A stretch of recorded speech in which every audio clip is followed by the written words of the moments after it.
This is a collection of horror stories. I couldn't really get into it. I just didn't like them very much. I'm not a big horror person to begin with, but like, there's some horror things that I do like, and I feel like these were just kind of flat.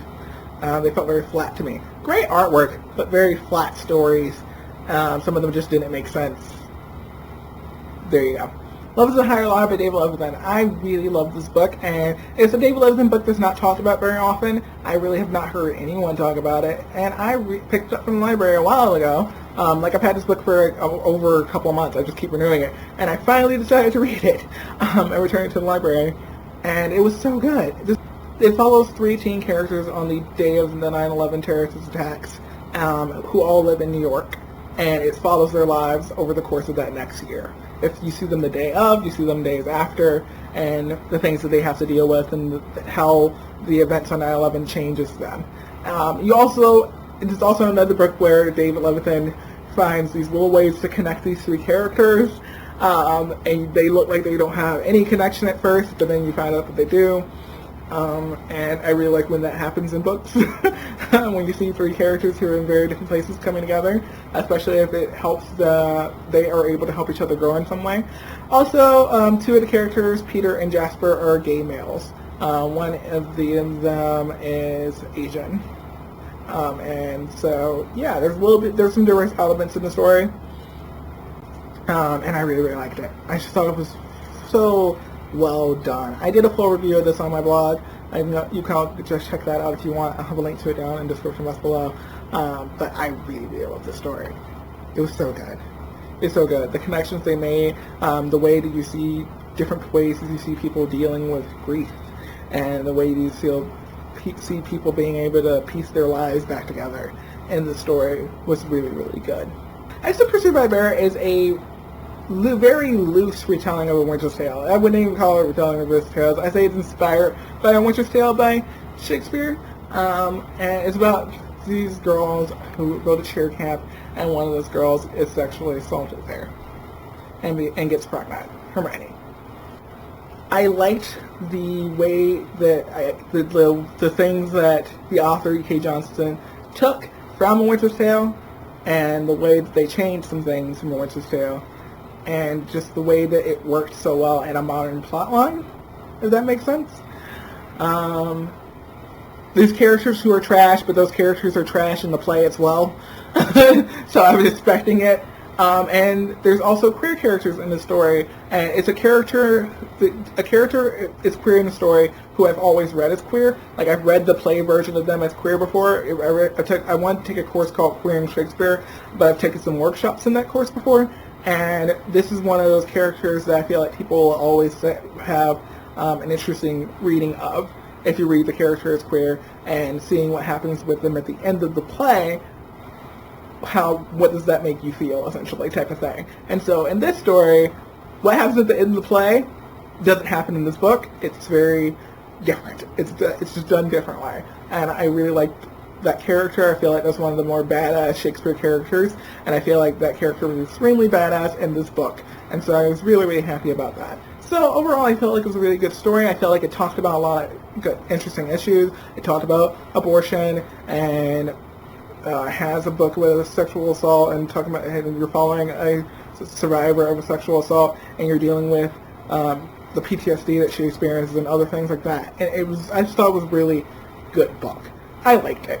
I don't know if there's a problematic things with it that other people may have pointed out, but it was a book that I enjoyed, so there's that.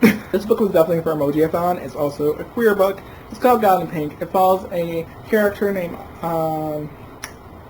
Rami, who is a closet university student, whose parents have died. He's living with his brother and his sister-in-law, and is part of like the war-torn Iraq 2003 era. He's closeted. It's following him.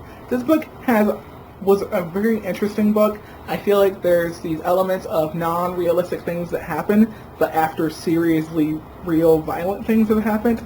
The first 40 books were so hard and hitting, and you're just kind of like, it left me kind of reeling, and I had a hard time going on after that because so many things happened to this character in a short time period. But I think it's just like was trying to be realistic about what the situation is there, and it was a bit much. It's a bit much to handle. If you think you can handle it, I'd say definitely try it out. I do think that the non-realistic elements threw me off a little bit, because there's a point in the book where the main character, his brother wants him to get married, and he shows him the picture of these 3 different women, and our main character Rami has these visions of having these talks with them that aren't real talks that he has with these women, but it's just like these different conversations that he has with them, which shows different aspects of things. And I thought all the conversations were really interesting. I just feel like the transitions into them and out of them could have been a lot better. I think the transitions between the 2 perspectives in the book, because we do have a second perspective of a character who is a sheikh at a local mosque. Yeah, we have the perspective of a character who's a sheikh at a local mosque. And so those transitions between those perspectives could have been done a lot better. But I still liked it. And I think it's a short book. If you think you can handle it, worth reading. There is a lot of violence, and I wouldn't call the ending necessarily happy at all. I don't know. I'm still kind of like, back and forth with this book, to be honest. But I liked it. Also, thank you, Erin, from the Bibliotherapist, for gifting me this book, because Erin sent me the book. I'm going to have a link to her channel down below, so you all can go follow her. She is fantastic. I love her. She's great. Okay? Yeah, so that's it. I don't really fully know how to review this, because it's a collection of non-fiction stories and poems and stuff. So it's just a bunch of stories from different queer people. It could be a little bit of an emotional roller coaster if you read it all in one go, I feel like, because their stories are so different. Some of them are hopeful, some of them don't end as well. Some of the stories are kind of heart-wrenching, but generally with non-fiction stories like this, I kind of read them piece by piece, and I like this collection a lot. I feel like I've liked most of the stories in this collection, and so I ended up giving it 5 stars. Most of the personal accounts in this collection, I guess, and I like the ones that were more poetic. The poems in here, the people who wrote more poetic things or used things with pictures were very interesting, and I really like those ones a lot. I was lying. I know this book has some issues, I guess, for some people, but I really liked it, and I ended up giving it 5 stars. Let me explain why. I went to the story looking for a Breakfast Club meets murder mystery, and I love The Breakfast Club. The Breakfast Club is one of my favorite movies ever. I consider it my favorite non-LGBT film, essentially, that has no queer people in it, because it really does it in the film. So, going into this, here's what I wanted. I wanted to see these very cliche characters, the stereotypical high school tropes, and then follow them and find out that they're not just their stereotypes. And that's what we got out of the story. And also I wanted to see these characters maybe coming together, maybe becoming friends, and I feel like we definitely see that too. There's a lot of pressure on them because they're all accused of murder, and I feel like these are characters who eventually are able to find similarities in each other, even though they seem so very different right at the beginning. And are able to kind of come together and be friends and be like that group that I wanted them to be. And I feel like I liked all of the characters. I liked the jock, I liked the braid, I liked the criminal and the princess character. I liked them a lot. I didn't like Addie at the beginning of the story. I felt like there was just some issues there, but I feel like as she goes on this journey in the story, it's a fantastic journey. I feel like she goes on such a great journey in the story and becomes such a better person by the end of it that I really liked her character a lot. I feel like the criminal character was a character I felt like I a little more lost on in the story. I feel like he was there, but I feel like he didn't have nearly as much development as the other two characters, as the jock and the brain character. There's a queer character in the story, and I think people are upset with it being sexuality being used as a plot twist, but I knew this character was gay by 20 pages into it. Like, I was 50% certain this character was gay 22 pages into the story. I feel like I didn't do it right at the 22 page mark, but I'm pretty sure I was like within the first 100 pages. I did an upgrade on Goodreads where I was like, I'm pretty sure this character is gay. And I had known for way before that. So it didn't really feel like it was meant to be like this big twist, oh my god, the person is queer thing. I felt like it was just a thing that had to come out a little slower for the development of the pacing of the story. I feel like, oh, I said come out slower. That's funny. No, but I feel like the pacing of the story was always pretty on the entire time. There wasn't a lot of big stops and slow paces, because I feel like there was always something happening to one of these characters dealing with this case. And I feel like that was that point in the story where that character had to deal with some other things because of the case. I know know people have a lot of reasons for not liking it. I haven't actually read any of those reasons, just because I like the story, and it was kind of what I wanted out of the concept of this Breakfast Club meets murder mystery thing. I liked it. It was what I wanted. I enjoyed it. And yeah, we're just going to leave it at that. First volume, Goodnight Punpun. This is a really hard story to review and really talk about, but I gotta admit it's really interesting. Essentially, the artwork is really cool. Everyone's drawn like a person except for the main character's family, who are like these bird ghost things. The way they're drawn, and it's really cool artwork. I really like it.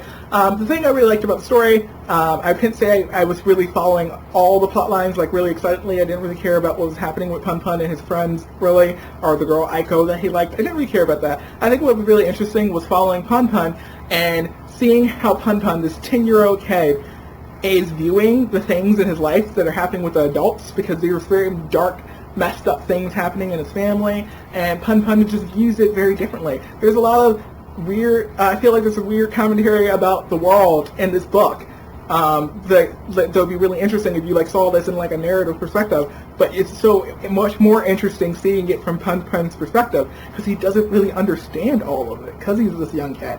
I don't know. I really liked it. I liked it. I'm going to read the next volume, and we're just going to leave it at that. It's kind of hard to review. Ready Player One. I liked Ready Player One, but I didn't love Ready Player One. I feel like the first 90 pages was a big info dump, and it just was not necessary. I feel like the romance is a little bit problematic, and a little bit of like a, what am I trying to say? Like, it's just, the fan is just like, here's your, like, I don't know. It was just a mess. I don't know. But here's what I loved. I loved all of the action. I loved the quest for to find this cache in the game or whatever. I love the quest. I love the parts where he's trying to figure out the clues. I love the parts where they are in this hunt where they're going up against this villain, and I feel like the stakes were so high. I didn't know the villain had the stakes so high in this book, and I feel like the action and all that was just good. It was good stuff. I feel like my friend Mary commented on my review and said something that was just so on point. She said that this feels like fast food literature or something like that, where it's just like, it's enjoyable but it's not substantive, and that's kind of how I feel about this as well. So yeah, but I gave it 3 stars. You know, I still haven't talked about it with my book club yet as of filming this, and the book club that I read it with yet, but everyone else seems to really like love it and think it's amazing. I just thought it was good. It was okay. I liked it. But yeah, Paper Girls Volume 2. Took it out from the library on a whim. It was just at my library. I was at my library and decided to take it out. I didn't really like the first volume very much. That's my battery almost dying. Didn't like the first volume very much, but I gotta say I really liked this volume a lot more. It's still hella confusing, but some things were cleared up, and I kind of could see the direction the story was going in. And I gotta say, I really liked the characters a lot more in this story than I did in the first volume of it. So I will probably continue reading it. I'm much more likely to continue reading it now than I was after the first volume. This was really just like it's here, it's short, let's just pick it up and see if it's better than the first volume for me, because I didn't like the first volume at all, really. But yeah, I really like this volume a lot, so I'm probably going to continue reading it. And that is it for the wrap-up. That is everything. That might be everything. That actually might not be everything that I read. But it's everything that's going to be in the wrap-up. If I miss something, it's just going to be in next month's wrap-up. Let's be real. Let's be real. It's not getting added in. That's not happening. Okay, so, yeah. I hope you all enjoyed it, and you should tell me what some of the books you read over the last 2 months were, because some of those videos, some of the things I talked about in these 2 videos were from May, for sure. But yeah, in the last 2 months, some of the things you liked that you read, some of the things you hated that you read too. Please tell me. Let me know. I like to hear the things about the things. See you all in my next video. Bye.